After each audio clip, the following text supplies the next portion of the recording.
पंचकुला में प्रवीण ने सबको धोखे से जहर देकर क्यों मारा? खुदकुशी केस की गुत्थी उलझी। पंचकुला केस के चुभते कई सवाल।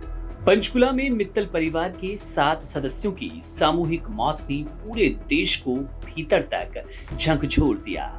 लेकिन इस भयावह घटना के बीच सबसे बड़ा सवाल यही उठ रहा है कि क्या ये वास्तव में एक सामूहिक खुदकुशी थी या फिर प्रवीण मित्तल द्वारा अपने ही परिवार के साथ किया गया एक सोच समझकर धोखा। जांच में सामने आया कि प्रवीण मित्तल ने अपने माता पिता को बताया कि वे परिवार के साथ 3 दिन के लिए घूमने जा रहे हैं। कार से चिप्स, बिस्किट, नमकीन, कोल्ड ड्रिंक और कुछ दवाइयां बरामद हुई, जिससे संकेत तो ये मिलता है कि ये एक सैर की योजना थी। परिवार को शायद यही विश्वास भी दिलाया गया कि एक सामान्य पारिवारिक यात्रा है। लेकिन जब ये सामने आया कि खाने में जहर मिला था और परिवार के सभी सदस्य एक एक करके मौत के शिकार हुए, तो ये सवाल उठना लाजमी है, क्या उन्हें धोखे से मौत के मुंह में धकेल दिया गया? इस मामले की सबसे चौंकाने वाली बात यह है कि प्रवीण मित्तल की मौत सबसे आखिर में हुई। ये तथ्य शक की सुई को और तेज कर देता है।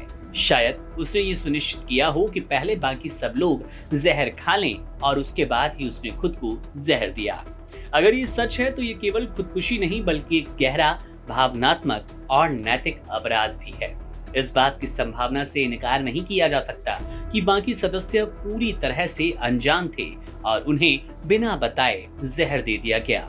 अगर ऐसा हुआ तो ये घटना न सिर्फ एक पारिवारिक त्रासदी है, बल्कि ये उस विश्वासघात की मिसाल है जो सबसे नजदीकी रिश्तों में किया गया हो। खुदकुशी के नोट से मिली जानकारी पुलिस को कुछ दिशा तो जरूर दे रही है, लेकिन जब तक ये स्पष्ट नहीं हो जाता कि परिवार इस फैसले में शामिल था या नहीं, तब तक ये मामला खुदकुशी कम और धोखे की साजिश ज्यादा लगती है। अब पुलिस के सामने सबसे बड़ी चुनौती तो ये है कि वो पता लगाए कि क्या ये एक सामूहिक सहमति से लिया गया फैसला था या अकेले व्यक्ति की मनोवैज्ञानिक टूटन से उपजा आत्मघाती कदम, जिसने पूरे परिवार की आहुति दे दी। अगर प्रवीण ने वास्तव में परिवार को बिना उनकी जानकारी के जहर दिया, तो ये खुदकुशी नहीं बल्कि एक भावनात्मक हत्या का मामला है। ये घटना केवल एक कानूनी केस नहीं बल्कि सामाजिक और मानसिक स्वास्थ्य के लिए गंभीर सवाल बनाती है। क्या कोई व्यक्ति इतने अकेलेपन, कर्ज और सामाजिक दबाव में टूट सकता है कि वो अपनों को मौत के हवाले कर दे? बहरहाल मामले में अभी कई सवालों का जवाब मिलना बाकी है। मित्तल परिवार के केस पर हमारी नजर है।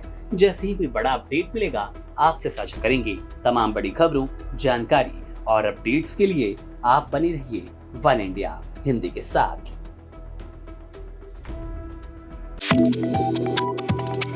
Subscribe to One India and never miss an update.